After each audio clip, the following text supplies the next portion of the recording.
Hello all, welcome to week two. This lecture is going to be about indoor relief, institutions and asylums. We're going to talk about insane asylums, almshouses, poorhouses, orphanage. What's the origin of these kind of institutions? What do they all have in common? This lecture will address the shift from outdoor relief to indoor relief. So last week we looked at a lot of outdoor relief, and if you'll remember what that means is people received food or money or things actually in their home, whereas this will be a move to institutionalize and to really move people into more central locations and to indoor relief.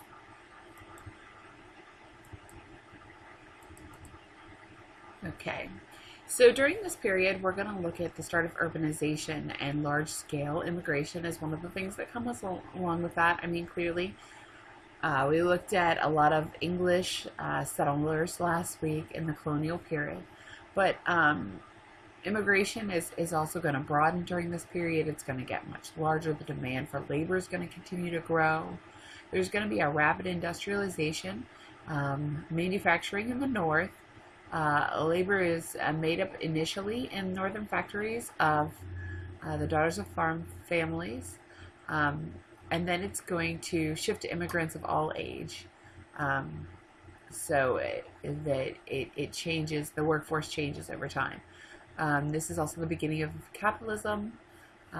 It's the wax and wane of financial stability, resulting in economic depressions, during which time fewer jobs were available. So, as I'm sure many of you are aware, capitalism has both boom and bust. It has a market that goes up and down, and during depressions and recessions, which America started to experience more often, there are fewer jobs available and a larger unemployed workforce. And then there's the spread of wage labor, which leads to greater mobility and a separation from family systems. So, as I mentioned, the first labor was made up of farmers' daughters, and we see that sometimes children will leave their families to go outside to find work, and we can, we see that families are starting to be maybe split up, and that they're also going to be more mobile. So they're moving with the work. There's the continued spreading of urbanization. You can see on the bottom of my slide there, that is the urban population percentage of the U.S. total. So you can watch as the darker purple color, the urbanization moves up as time goes, and how much that changes from the early period till we get into the 1900s. In 1800, 6% of the population lived in cities. By 1860, 20% of the population lived in cities. And that's a huge shift over a 60-year period. Significant growth in the white Euro population, lots and lots of immigration. Also the African American population, but a continued devastation of the Native American population. So while these other two populations are growing, the Native American population is not. Clearly, this is all in the northern states. Cotton in the south is the main focus. It's very agricultural, and but what you have to understand is that, like we talked about last week, while these regions are very different, at the same time they continue to become very dependent on each other. So that the cotton in the south actually contributes to industrialization and wage labor in the north.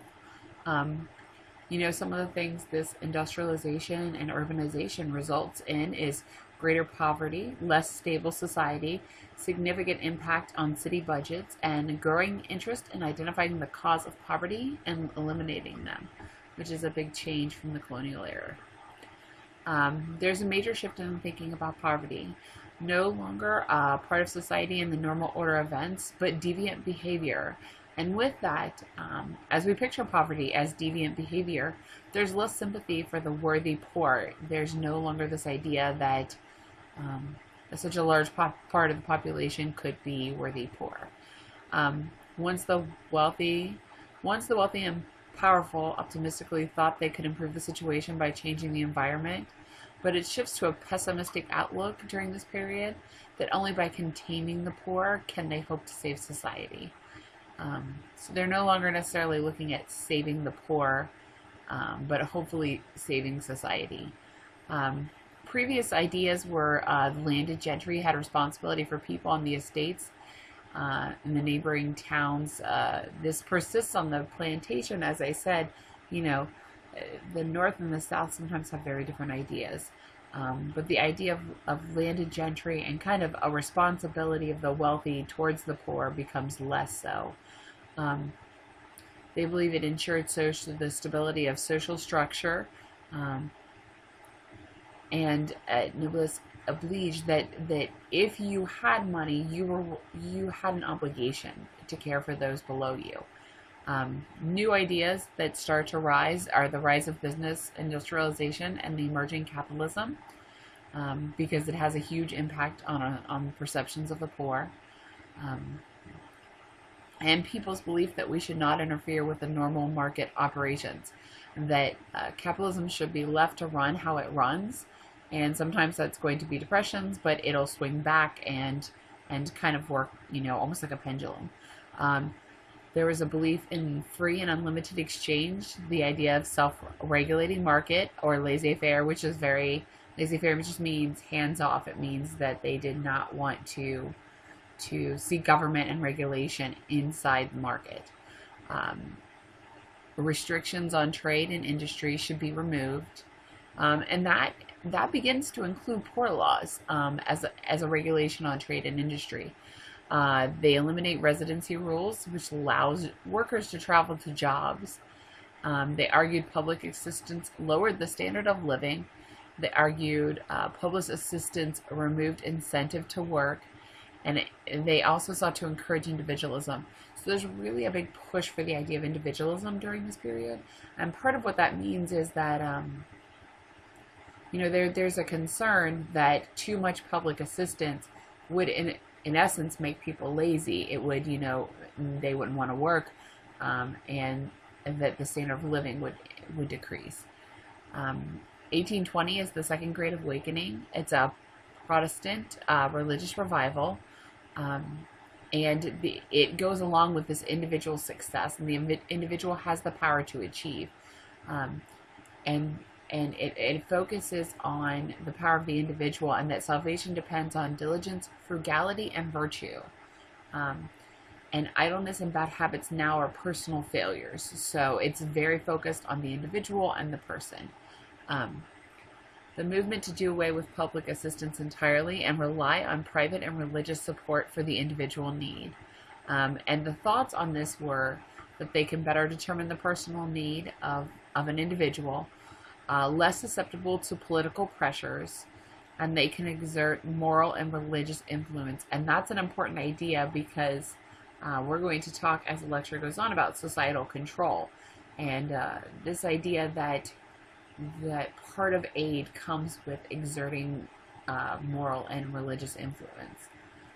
It's a way to bind the poor to their wealthy benefactors, and further that idea of control. There's less reliance on outdoor reliefs, as I mentioned at the beginning. It's no longer out in the homes, and it's much more reliance on indoor institutional relief, where larger groups of people could be controlled. Almshouse, poorhouse, workhouse were among the first. All recipients of public aid. It reflects a change from the population of widowed women, elderly, and children to private agencies would be able to serve able-bodied immigrants. The indigent were expected to work in some capacity. They could be controlled and removed from a life of vice. There was a lot of concern about urbanization and kind of a lack of morality in the cities, especially in the poorer neighborhoods, that they were going to fall to gambling and drunkenness, and that these vices were going to make life worse and undermine society. They could acquire the habits of industry and labor, and there is, as I said, a clear shift to indoor aid. Typically temporary residents. Some was reluctant. Some people did not necessarily want to go to one of these houses, and they were, kind of forced to. Some things that might have forced them to take this kind of aid is they needed to avoid the cold winter. They were jobless during the economic depression. And they had maternity homes, for example, for young and unmarried women, and then homes for widows and children. Most were county controlled. Some state programming is beginning to emerge during this period. Some provided reasonable, respectable care like food, medicine, and shelter, but most mingled old and young, sick and well, sane and insane, male and female, with mentally handicapped and criminal, where degradation, disease, and near starvation prevailed. They were, not well taken care of. They were not successful. They failed to reform the various populations the way they had hoped to. They were expensive to maintain, and they focused on, social order rather than patient care or inmate care. And that's very important because we're looking at some people who really needed assistance, like the mentally ill or the disabled, who might have really needed that medical assistance. One of the populations was those with mental illness, and there does start to come about some reform in the form of some social reformers, particularly Dorothea Dix. She's synonymous with getting better care for the mentally ill. She worked to remove mentally ill from public almshouses, which is where people who could not afford a private selective hospital would put their mentally ill relatives. She started in Massachusetts and moved throughout the country, Kentucky, Mississippi, and she really helped shift perceptions of mental illness, which is probably one of the most important changes.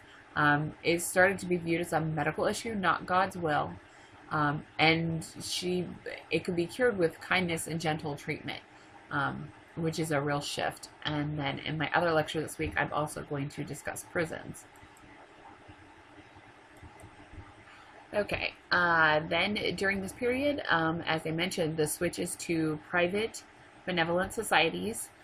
So they want to uplift people by improving their character rather than provide material aid. And the idea is that if morally they're better people, then the other parts might fall into line.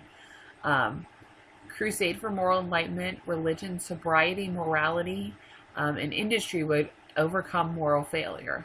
Various religious and ethnic groups started their own associations. As we move into the 20th century, late 19th century, we'll see a women's club movement, which becomes very important to aid societies. The New York Association for Improving the Condition of the Poor was a white middle-class Protestant male guardians. They were more about the fear of the masses than compassion or understanding. They focused on maintaining stability and order, order rather than reducing the cost of relief. They slowly began to acknowledge the issue was the absence of jobs and living wages, rather than laziness, drunkenness, or promiscuity. But that takes time. And it's really as they go into the homes and they start to evaluate and see these families and kind of connect to them. They came to argue the moral improvement of the poor depended on the amelioration of their economic conditions. So they start to see that it's not necessarily the morality that needs to be improved, but they need better living conditions. They viewed dependence and environment differently. Assistance must be well planned. Relief method could be defined and transmuted. Personal service has value.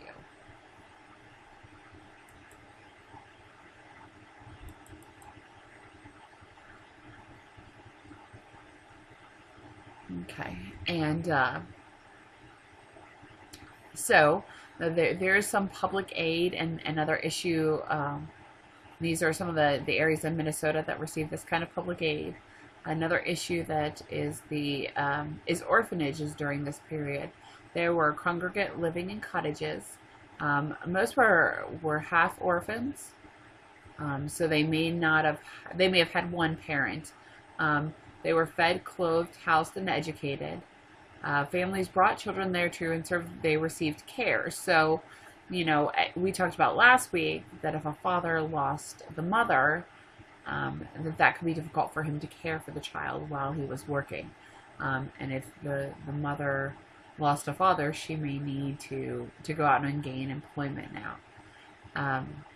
Non-English speakers often signed away their rights to their children. They signed commitment papers without realizing what they were signing and terminated their rights as parents. And sometimes, as you may be looking at down the road, we're going to read Orphan Train. And that's one of the discussions, is that these non-English speaking parents signed away the rights to their children because they didn't know what they were signing. And then when they return to collect their children, they find that their children are gone. The majority of the children that went to the orphanage were from the 3 largest cities, and the children were placed out to rural farms.